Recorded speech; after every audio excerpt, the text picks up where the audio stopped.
APPSC group 2కి prepare అయ్యే అభ్యర్థులందరికీ welcome అండి. ఈరోజు మనం వీడియోలోని రీసెంట్గా మనం లేటెస్ట్ ఎగ్జామ్ ట్రెండ్ ప్రకారంగా కరెంట్ అంశాలన్నీ కలిపి సైన్స్ అండ్ టెక్నాలజీ ఎన్విరాన్మెంట్ మీద 250 బిట్లతో కూడినటువంటి ఒక టెస్ట్ సిరీస్ లాంచ్ చేసాం. అందులోని టెస్ట్ నెంబర్ 3కి సంబంధించి రిమైనింగ్ బిట్స్ని ఈరోజు వీడియోలో డిస్కస్ చేద్దాం. ఎస్ఎన్టీ అనేది ఎగ్జామ్కి చాలా ఇంపార్టెంట్ సబ్జెక్టు. ఎగ్జామ్ ముందు వరకు కూడా కరెంట్ అంశాలని అప్డేట్స్ రూపంలో మీకు అందిస్తుంటాను. దానికి సంబంధించి మీరు చేయాల్సింది ఒకే ఒక పని, వీడియోని లైక్ చేయండి, ఛానల్ని సబ్స్క్రైబ్ చేయడం మాత్రం ఎట్టి పరిస్థితుల్లో మర్చిపోకండి. ఈరోజు 26వ ప్రశ్న మనం చూసుకుంటే టెస్ట్ నెంబర్ 3లోని 26వ క్వశ్చన్ చూడండి. ఐయుసిఎన్ స్టేటస్ ఆఫ్ నీల కురించి అని అడిగాడు అనమాట. ఇది ప్రతి 12 సంవత్సరాలకు ఒకసారి కేరళలోని వెస్టర్న్ ఘాట్స్లో మనకి ఈ పూలు అనేవి కనిపించడం జరుగుతుంది అనమాట. చాలా బ్యూటిఫుల్గా ఉంటాయి. బ్లూ కలర్లో ఉండడం వల్ల నీలం రంగులో ఉన్నటువంటి వీటిని నీల కురించి అని అనడం జరుగుతుంది. దీని యొక్క సైంటిఫిక్ నేమ్, శాస్త్రీయ నామం ఏంటి అంటే చూడండి, స్ట్రోబిలాంథస్ కుంతియానా. ఇది ఈ పదం చూడడానికి కష్టంగా ఉన్నా చాలా ఈజీగా గుర్తుపెట్టుకోవచ్చు. ఎందుకంటే ఈ కుంతియానా అనేది కేరళలో ప్రవహించే ఒక నది పేరు అనమాట. ఆ నది పేరునే దీని యొక్క శాస్త్రీయ నామంగా పెట్టడం జరిగింది. ఓకే, ఇది ప్రతి 12 సంవత్సరాలకు ఒకసారి వస్తుంది కనుక తమిళనాడులో ఉన్నటువంటి మనకి పాలియన్ అనే ట్రైబు ఈ ఫ్లేవర్ బేస్ చేసుకుని వాళ్ళ యొక్క వయసుని క్యాలిక్యులేట్ చేయడం జరుగుతుంది. అయితే ఇప్పుడు ప్రశ్నలో ఏమడిగాడు? ఐయుసిఎన్ స్టేటస్ అడిగాడు. ఐయుసిఎన్ స్టేటస్ వచ్చేసి వల్నరబుల్ అనమాట. మరో ముఖ్యమైన క్వశ్చన్ ఏంటంటే దీని యొక్క మ్యాక్సిమం హైట్ 3 మీటర్ల వరకు ఇవి పెరగడం జరుగుతుంది. ఇవి వచ్చే టైంకి చాలా మంది టూరిస్టులు ఇక్కడికి వచ్చి టైం స్పెండ్ చేయడం జరుగుతుంది. చాలా బాగుంటుంది. ఒకసారి యూట్యూబ్లో వీడియోస్ కూడా చూడండి. 27వ క్వశ్చన్ చూడండి. భారత ప్రభుత్వం మొట్టమొదటి రాష్ట్రీయ విజ్ఞాన పురస్కారం 2024 అవార్డులను ప్రకటించింది. ఎస్, స్టేట్మెంట్ అనేది కరెక్ట్. ఎందుకంటే ఎవరైతే సైంటిఫిక్ అచీవ్మెంట్స్ చేస్తారో భారతదేశంలో ఇప్పుడుకి వచ్చి మనం వాళ్ళకి ప్రత్యేకంగా ఎటువంటి అవార్డులు ఇవ్వడం లేదు. మొదటిసారి భారత ప్రభుత్వం అనేది నిర్ణయించుకుందనమాట. ఎవరైతే సైంటిఫిక్ అచీవ్మెంట్స్ చేస్తారో వాళ్ళకి రాష్ట్రీయ, చూడండి వెరీ ఇంపార్టెంట్, ఇది రాష్ట్రీయ విజ్ఞాన్ పురస్కార్ అవార్డ్స్ అనేది ప్రకటించడం జరిగింది. ఇందులో మొత్తం 4 అవార్డ్స్ ఉంటాయండి. అవార్డ్స్ ఏంటంటే చూడండి, విజ్ఞాన్ రత్న, విజ్ఞాన్ శ్రీ, విజ్ఞాన్ యువశక్తి, విజ్ఞాన్ టీమ్ అనే 4 అవార్డులు ఉంటాయి. ఇందులోని చంద్రయాన్ 3కి విజ్ఞాన్ టీమ్ అనే అవార్డు రావడం జరిగింది. చంద్రయాన్ 3 మనందరికీ తెలిసిందే, చంద్రుడి మీద సాఫ్ట్ ల్యాండింగ్ అనేది సక్సెస్ఫుల్గా జరిపినందుకు వాళ్ళకి చంద్రయాన్ 3కి విజ్ఞాన్ టీమ్ అనే అవార్డు ఇవ్వడం జరిగింది. రెండో స్టేట్మెంట్ కూడా కరెక్టే. అయితే మీకు హోంవర్క్ ఉంది. మిగిలిన 3 అవార్డులు ఎవరెవరికి వచ్చాయో కామెంట్ సెక్షన్లో కామెంట్ చేయండి. ఈ విధంగా ప్రాక్టీస్ చేస్తే ఖచ్చితంగా ఎగ్జామ్ వరకు కూడా మీకు ఆ బిట్టు గుర్తుండిపోతుంది. 28వ క్వశ్చన్ చూడండి. ఇటీవల నేషనల్ గ్రీన్ ట్రిబ్యునల్ రాష్ట్రంలో ఘన మరియు ద్రవ్య వ్యర్థాలను నిర్వహించడంలో విఫలమైనందుకు పంజాబ్ ప్రభుత్వంకి 1000 కోట్ల జరిమానా వేయడం జరిగింది. స్టేట్మెంట్ కరెక్టా రాంగ్ అంటే స్టేట్మెంట్ ఇది అబ్సల్యూట్లీ కరెక్ట్ అనమాట. పంజాబ్కి నేషనల్ గ్రీన్ ట్రిబ్యునల్ అనేది 1000 కోట్లు జరిమానా వేసింది. ఎందుకంటే ఆ రాష్ట్రంలో ఉన్నటువంటి సాలిడ్ వేస్ట్ని కానీ లిక్విడ్ వేస్ట్ని కానీ ప్రాపర్గా అది మేనేజ్ చేయలేదు కనుక చాలాసార్లు హెచ్చరించింది, ఆల్రెడీ నోటీసులు పంపించింది, ఫైనల్గా అయితే జరిమానా వేసింది. 1 నెల రోజుల లోపు సిపిసిబి సెంట్రల్ పొల్యూషన్ కంట్రోల్ బోర్డుకి ఈ డబ్బులు జమ చేయమని ఆదేశాలు జారీ చేసింది. ఈ సిపిసిబి అనేది చట్టబద్ధ సంస్థ లేదా కాదా అనేది కామెంట్ సెక్షన్లో కామెంట్ చేయండి. రెండోది చూడండి, ఈ నేషనల్ గ్రీన్ ట్రిబ్యునల్ అనేది ఎన్జిటి యాక్ట్ 2010 దీన్ని బేస్ చేసుకుని ఫామ్ అవడం జరిగింది. దీని యొక్క చైర్పర్సన్ని సెంట్రల్ గవర్నమెంట్ అనేది చీఫ్ జస్టిస్ ఆఫ్ ఇండియాని సంప్రదించి అపాయింట్ చేయడం జరుగుతుంది. 10 నుంచి 20 దాకా సభ్యులు ఇందులో ఉంటారు. మరియు కొంతమంది ఎక్స్పర్ట్ మెంబర్స్ కూడా ఇందులో ఉండడం జరుగుతుంది. NGT national green tribunal. Okay, రెండో స్టేట్మెంట్ చూడండి. The chairperson of NGT was appointed by committee consists of PM CGI LOP అని ఇచ్చాడు, లీడర్ ఆఫ్ అపోజిషన్. ఆ స్టేట్మెంట్ అనేది తప్పు, కానీ స్టేట్మెంట్ చదవడానికి మాత్రం కరెక్ట్గానే ఉంది. కానీ క్వశ్చన్ ఏమడిగాడు చూడండి, హౌ మెనీ ఆర్ ఇన్కరెక్ట్ అన్నాడు కనుక బి ఆప్షన్ కరెక్ట్ అవుతుంది. ఓకే, నెక్స్ట్ క్వశ్చన్ చూడండి. 29వ క్వశ్చన్. ఇటీవల మినిస్ట్రీ ఆఫ్ ఎన్విరాన్మెంట్ అనేది ఏదైనా అన్య దేశ జంతువులను కానీ వ్యక్తులు, సంస్థలు మరియు జంతు ప్రదర్శనశాలలు వారిని ఏమైనా తీసుకువస్తే ఆన్లైన్లోని పరివేష్ 2.0 అనే ఆన్లైన్ పోర్టల్లోని నమోదు చేయమని కోరింది. ఇక్కడ మనం పదం తెలుసుకోవాలి. First of all exotic animal అంటే ఏంటో తెలుసుకోవాలన్నమాట. ఏం లేదండి, ఆ జంతువులు కానీ ఏదైనా ఒక ప్లాంట్ కానీ ఒరిజినల్ హ్యాబిటేట్ నుంచి తీసుకువచ్చి మరో ప్రదేశంలో పెడితే వాటినే ఎగ్జోటిక్ యానిమల్స్ అంటారు. ఫర్ సపోజ్ జూ ఉంది, మనకు విశాఖపట్నంలో జూ ఉంది. ఇక్కడ ఎక్కడో ఒక నేషనల్ పార్క్లోని ఒక టైగర్ ఉంది. ఈ టైగర్ తీసుకొచ్చి జూలో పెట్టారు. దీని ఒరిజినల్ హ్యాబిటేట్ ఇది, కానీ ఇక్కడ ప్లేస్ చేయడం జరిగింది కనుక దీనిని ఎక్సోటిక్ యానిమల్ అంటారు. వీటన్నిటిని కూడా పరివేష్ 2.0 అనే ఆన్లైన్ పోర్టల్లోని రిజిస్టర్ చేయమని మినిస్ట్రీ ఆఫ్ ఎన్విరాన్మెంట్ అనేది కోరడం జరిగింది. కనుక ఫస్ట్ స్టేట్మెంటు, రెండో స్టేట్మెంటు రెండు కూడా కరెక్టే. అయితే మీకు ఒక క్వశ్చన్ చూడండి. 42వ రాజ్యాంగ సవరణ 1976 ద్వారా స్టేట్ లిస్ట్లో ఉన్నటువంటి అంశాలని కన్కరెంట్ లిస్ట్లోకి మార్చడం జరిగింది.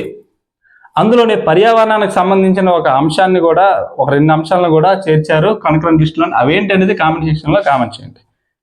30వ క్వశ్చన్ చూడండి. ఇటీవల recently the centre declared the Nanjarayan bird sanctuary and Kazhuveli bird sanctuary and Tawa reservoir as a new wetlands as Ramsar sites. ఖచ్చితంగా వెట్లాండ్స్ మీద క్వశ్చన్ లేకుండా అయితే పేపర్ ఉండదు. మొన్నటి వరకు 82 రామ్సార్ గుర్తించినటువంటి వెట్లాండ్స్ ఉన్నాయి. రీసెంట్గా 3 యాడ్ చేయడంతో మొత్తం 85 అయ్యాయి. ఆ 3 ఏంటంటే చూడండి, నంజరాయన్ బర్డ్ శాంచురీ, ఖజువేలి బర్డ్ శాంచురీ, తవా రిజర్వాయర్. ఈ తవా రిజర్వాయర్ అనేది మధ్యప్రదేశ్లో ఉంది, మిగతా 2 కూడా తమిళనాడులో ఉంది. భారతదేశంలో రామ్సార్ గుర్తించిన వెట్లాండ్స్ అధిక సంఖ్యలో గల రాష్ట్రం ఏదంటే తమిళనాడు. మరి సెకండ్ ప్లేస్లో ఏ రాష్ట్రం ఉంది? మీకు తెలిస్తే ఆన్సర్ కామెంట్ సెక్షన్లో కామెంట్ చేయండి. అది కూడా మీకు చిన్న హోంవర్క్ అనమాట. అయితే మొట్టమొదటిసారిగా రామ్సార్ని 1971 ఫిబ్రవరిలో చూడండి, రామ్సార్ని ఫిబ్రవరి 1971లో దీన్ని సైన్ చేయడం జరిగింది, అన్ని దేశాలు కలిపి. ఎప్పుడు ఇది అమల్లోకి వచ్చింది, ఎప్పటి నుంచి ఫోర్స్లోకి వచ్చింది అనుకుంటే 1975 నుంచి ఇదే ఫోర్స్లోకి వచ్చింది. మరి భారతదేశం దీన్ని ఎప్పుడు రాటిఫై చేసింది? ఇండియా అనేది దీన్ని 1982లో దీన్ని రాటిఫై చేయడం జరిగింది. అయితే మీకు క్వశ్చన్, వరల్డ్ వెట్లాండ్ డే ఎప్పుడు? వెట్లాండ్ డే ఎప్పుడు అనేది కామెంట్ సెక్షన్లో కామెంట్ చేయండి. చాలాసార్లు మనం డిస్కస్ చేసుకున్నాం.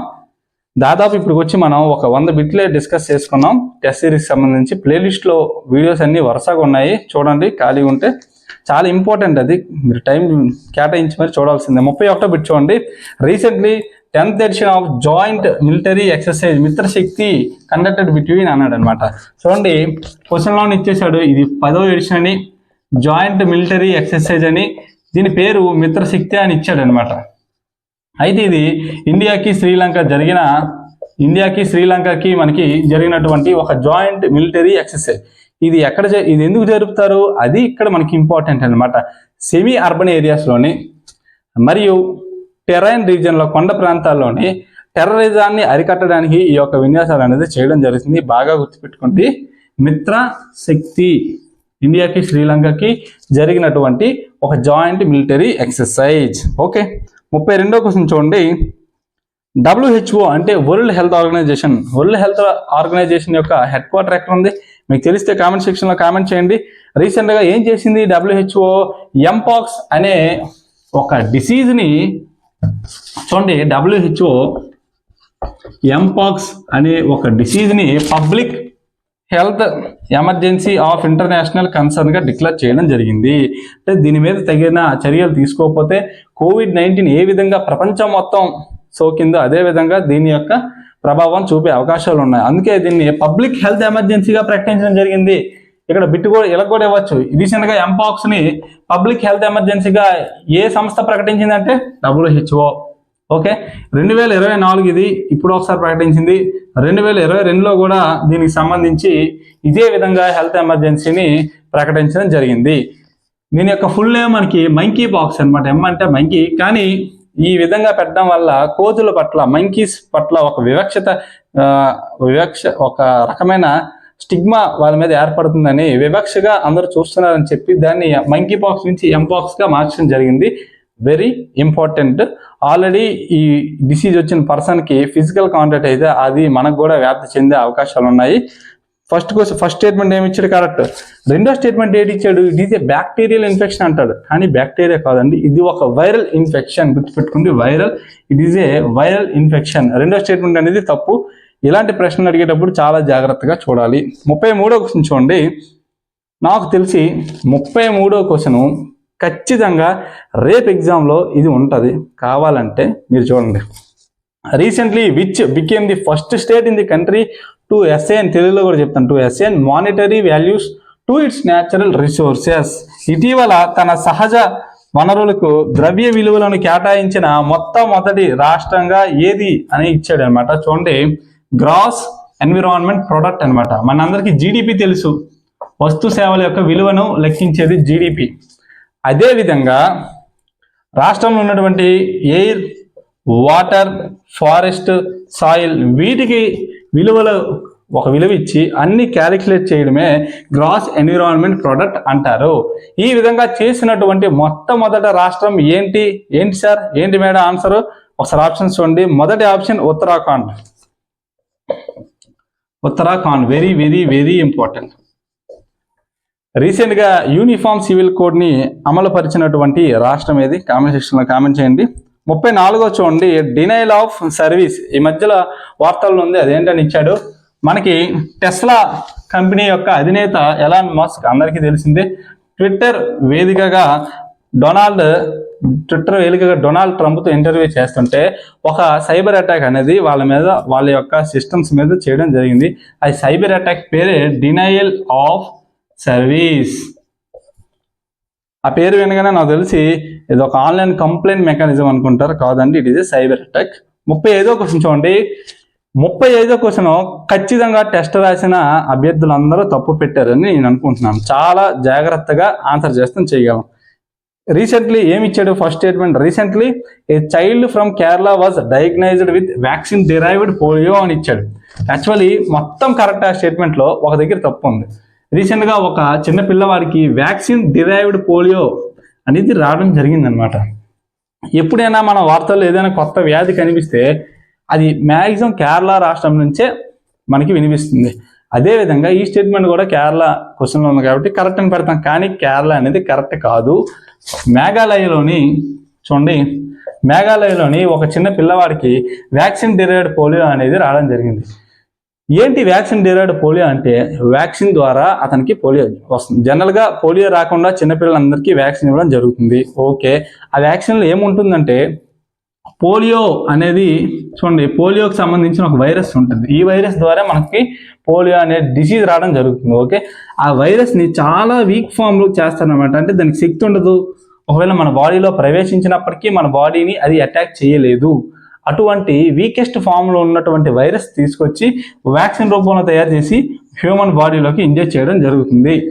ఓకే, అప్పుడు మన బాడీలోకి వెళ్ళగానే మన ఇమ్యూన్ సిస్టమ్ దాని మీద అటాక్ చేసి దాన్ని సంహరించడం జరుగుతుంది. అప్పుడు మనకి ప్రతి ఇమ్యూన్ సిస్టమ్ కూడా ఒక మెమొరీ ఉంటుంది. ఆ మెమొరీలోని స్టోర్ అవుతుంది అనమాట. రేపొద్దున భవిష్యత్తులో అదే వైరస్ వస్తే ఏ విధంగా అటాక్ చేయాలనేది దాని యొక్క మెమరీలోని స్టోర్ అయి ఉండడం జరుగుతుంది. ఈ విధంగా దీని యొక్క మెకానిజం పనిచేస్తుంది. అయితే ఈ వీకెస్ట్ ఫామ్ అన్నాం కదండి, కానీ పాపము ఆ చిన్నపిల్లవాడికి ఇచ్చిన వ్యాక్సిన్లో ఏమైందంటే వైరస్ యొక్క ప్రభావం అనేది తగ్గలేదు, యాక్చువల్లీ పెరిగింది అనమాట. దానివల్ల ఆ అబ్బాయికి పాపం పోలియో అనేది అటాక్ అవ్వడం జరిగింది. కనుక అది వార్తల్లో ఉంది. వెరీ ఇంపార్టెంట్ అనమాట. మనకి 3 రకాల పోలియో వైరస్ స్ట్రెయిన్స్ ఉంటాయి, P1, P2 అండ్ P3. భారతదేశంలో ఈ మూడిట్లో దేన్ని మనం కంప్లీట్గా ఎలిమినేట్ చేసామో కామెంట్ సెక్షన్లో కామెంట్ పెట్టండి. మనకి జోనస్ సాల్క్ అనే వ్యక్తి మొదటిసారిగా దీన్ని ఇన్యాక్టివేటెడ్ పోలియో వైరస్ని కనుక్కోవడం జరిగింది. పోలియోకి సంబంధించి చాలా ఇంపార్టెంట్. మనకి యూనిట్ 5లో హెల్త్ అనే టాపిక్ ఉంది. ఈ విధంగా టెస్ట్ నెంబర్ 3లో ఉన్నటువంటి 1 to 35 బిట్స్ మొత్తం కరెంట్ అఫైర్స్ సంబంధించిన బిట్స్ అని మనం డిస్కస్ చేసాం. 36వ బిట్ నుంచి 50వ బిట్ వరకు మొత్తం మనకి యూనిట్ 4 స్టాటిక్ సిలబస్ ఉన్నటువంటి యూనిట్ 4లో కలిగిన అంశాల మీద బిట్లు అడగడం జరిగింది. నెక్స్ట్ వీడియోలో మరొక 1 or 2 daysలో ఆ వీడియో కూడా అప్లోడ్ చేసేస్తాను. దానితోని ఇప్పుడు వచ్చి మొత్తం మనం ఎన్ని బిట్స్ డిస్కస్ చేసామంటే మొదటి టెస్ట్లో 50, రెండో టెస్ట్లో 60, ఈరోజు 35, 145 బిట్లు మనకి దాదాపు మనం ప్రిపేర్ అవ్వడం ఇంతవరకు ఎక్స్ప్లెనేషన్ ఇవ్వడం జరిగింది. Okay, thank you very much. అందరి ప్రిపరేషన్ బాగుందని అనుకుంటున్నాను. చాలా తక్కువ సమయం ఉంది, ఎవరు కూడా సమయాన్ని వృధా చేయకండి. Once again all the best. Thank you.